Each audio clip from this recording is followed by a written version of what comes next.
Le cricket, souvent perçu comme un sport de tradition et d'intégrité, a connu plusieurs scandales ayant sérieusement affecté sa réputation. Parmi ces scandales, ceux liés à la manipulation des paris sont particulièrement problématiques.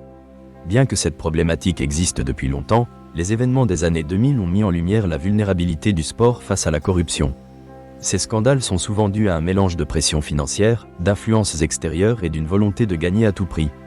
L'un des cas les plus célèbres est celui de l'année 2000, impliquant l'équipe nationale du Pakistan.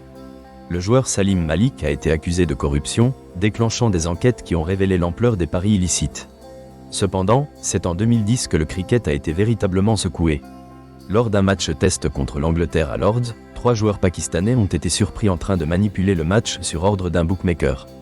Salman Butt, Mohammad Amir et Mohammad Asif ont été condamnés après que le journal News of the World ait mis au jour leurs fautes intentionnelles. Ce scandale a constitué un cataclysme pour le cricket. L'impact a été immense, entraînant des suspensions et des interdictions. Le Conseil international de cricket a dû agir pour lutter contre la corruption. Des programmes de sensibilisation ont vu le jour et les joueurs ont été formés sur les risques liés aux paris. Malgré ces efforts, le problème persiste. Le cricket, par sa nature même, est particulièrement exposé à la manipulation des paris. Les matchs peuvent être influencés à de nombreux niveaux. La performance des joueurs, la dynamique de l'équipe et les choix stratégiques forment un tableau complexe, attirant les parieurs cherchant à exploiter les rivalités et les erreurs humaines. Dans les pays où le cricket est roi, comme l'Inde, les marchés des paris sont souvent immenses et non réglementés. L'Indian Premier League est devenue un véritable phénomène commercial, attirant autant de passion que d'acteurs malveillants. Cette quête de gains rapides favorise la manipulation et nuit à l'intégrité du sport. Les conséquences des scandales ne touchent pas seulement les joueurs, mais également les fans. Le cricket repose sur l'engagement émotionnel de ses supporters. Les affaires de corruption sapent la confiance du public, laissant un goût amer et menaçant de diminuer l'intérêt pour le sport ainsi que ses revenus. La manipulation des paris ne concerne pas uniquement les joueurs. Elle implique également les arbitres et les responsables administratifs. Des cas ont vu des arbitres truquer des matchs en échange de pots de vin, compromettant ainsi l'essence même du sport. Lorsque la confiance dans l'arbitrage est ébranlée, tout le système en pâtit. Ce phénomène soulève des questions sur l'intégrité dans le sport en général. Si le cricket, avec ses traditions, est vulnérable, qu'en est-il des autres disciplines ?